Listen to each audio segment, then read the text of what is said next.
Hey everyone, it's David Phelps here. Today I want to talk to you about asymmetric risk. Let me say it again, asymmetric risk. What does that mean?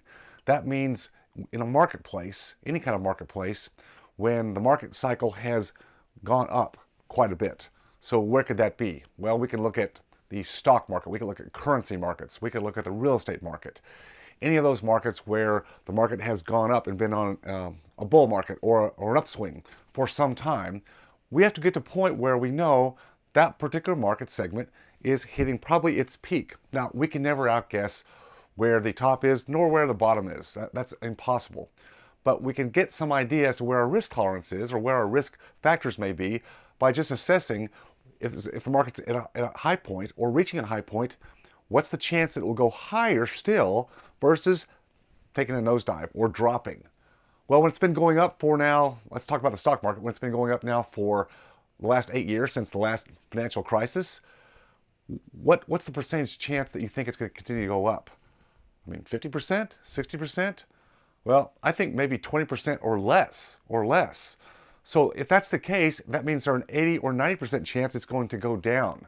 Now, you can agree with me or not. I'm just saying what I know has been happened in the past historically generally happens again. History repeats itself.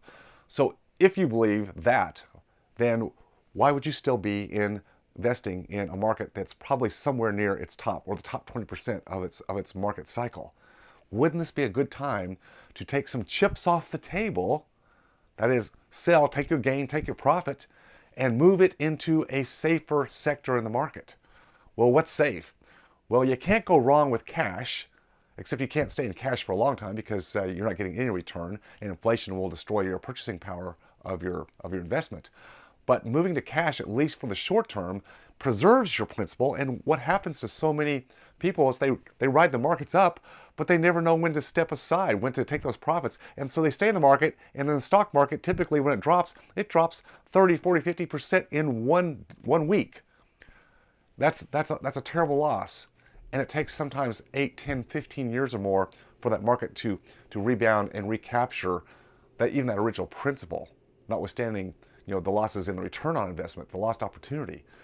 Can you afford to take that kind of a loss at this point in your life? I mean, you really can't at any point in your life, but the later in life you get, the further closer you are to your retirement point, when you're not going to have any more active income, you cannot afford those losses. So my Freedom Founders members asked me, so David, what would you do right now? Look, I'm not your financial advisor.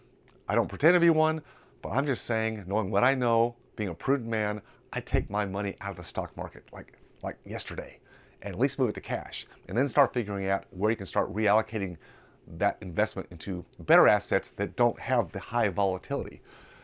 Real estate's a great one. I'm not going to go into detail on that here, but some people will say, well, David, doesn't the real estate market also cycle? Yes, it does. Absolutely it does. But it doesn't drop 40 or 50% in 1 week.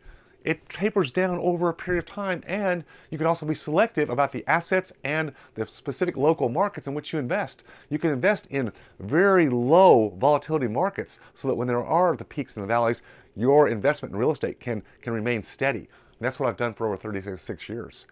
I don't understand the stock market. I couldn't play there. I couldn't invest there. My life depended upon it. Real estate, I understand, and I can show you how to do it too. Just connect with me. Follow me on Freedom Founders. I'll keep bringing you more tips like this to try to help you break through and figure out how you can remain sustainable for the rest of your life.